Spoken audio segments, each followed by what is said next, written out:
Africa has a number of priorities in the climate change negotiations.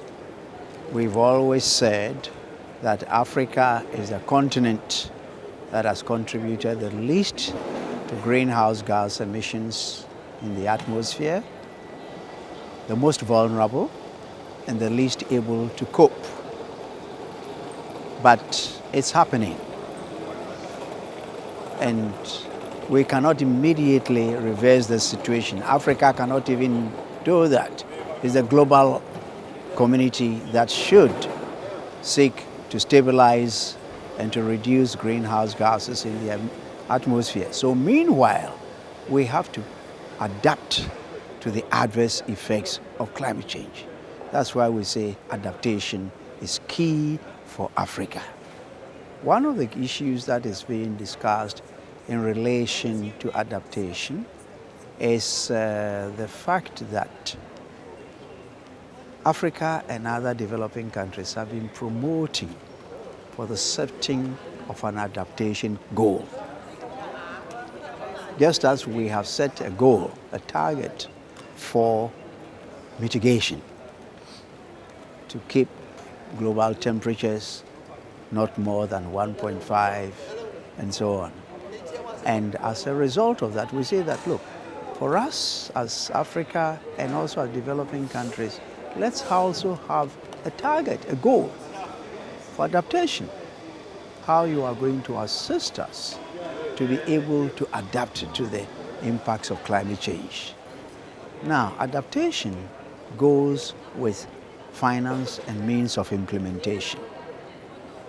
Because starting from the convention through, the developed countries have made commitments to provide financial resources to assist developing countries to adapt to the adverse impacts of climate change.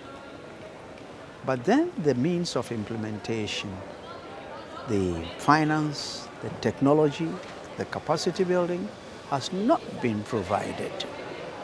I mean, again, in relation to adaptation and finance, which is means of implementation, it so happens that promises have been made. In Copenhagen, the parties promised 100 billion a year starting from 2020. After all these promises, we haven't seen much. And Africa gets very little as far as aid is concerned and support to address climate change. And so again, that is an area which is lacking. So we've seen adaptation. Africa is not getting enough from the process. The means of implementation, we are not getting, again, enough of the financial support that we need. The transfer of technology is not happening. So really, frankly, we find that there is some sort of things lacking which need to be improved. But I wouldn't say that it's all negative. In Sharm el-Sheikh, the Loss and Damage Fund was established. And we came here, and it's also been high on the agenda. As a matter of fact, in order to give this COP a push, the presidency decided that at the very first day, he would introduce a decision on the operationalization of the Loss and Damage Fund. And this was done, which was a wonderful achievement. And pledges have been made by some countries. I think, as a matter of fact, about 700 million has been pledged by countries to support the adaptation fund. So I think that's interesting that the fund is now being operationalized. The secretariat is going to be established in United Nations Disaster Relief Organization, and the fund also is being lodged with the World Bank. The World Bank will be the trustee. So I think we've got all the structures ready to get the loss and damage fund going. And for us, the loss and damage fund, just like the small island states, is also very, very important. Look, we talk about adaptation. We want to adapt, but the resources are not there. Meanwhile, climate change is causing a lot of damage.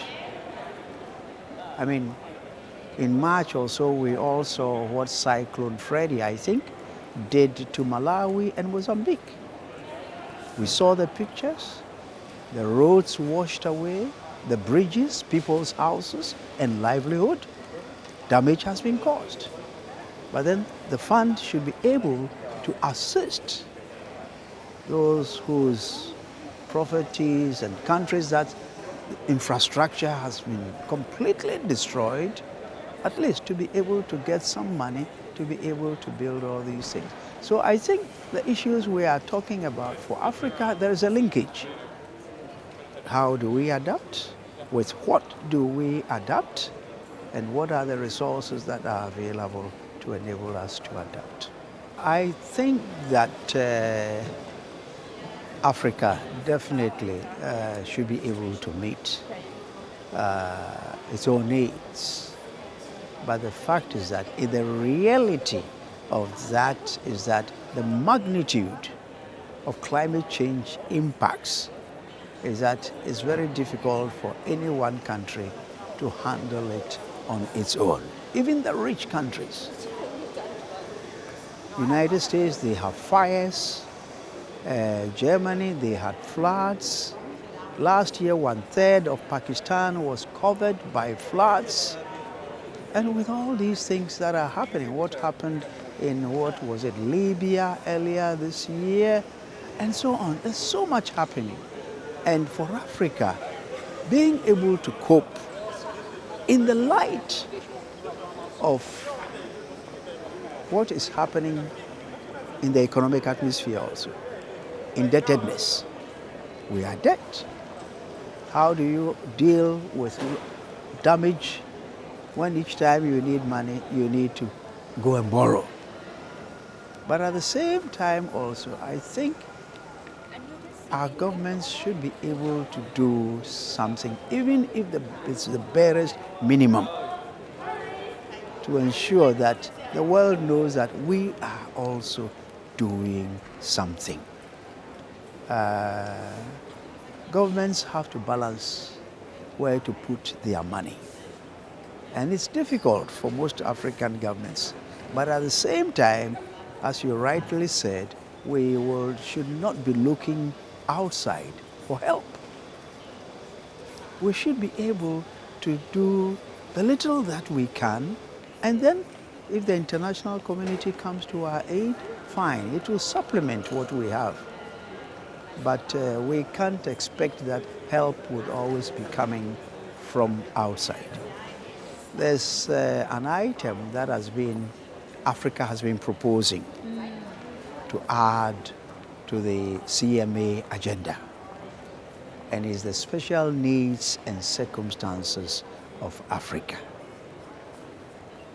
This item was first mooted in 2015 in Paris, when the Paris Agreement was being adopted.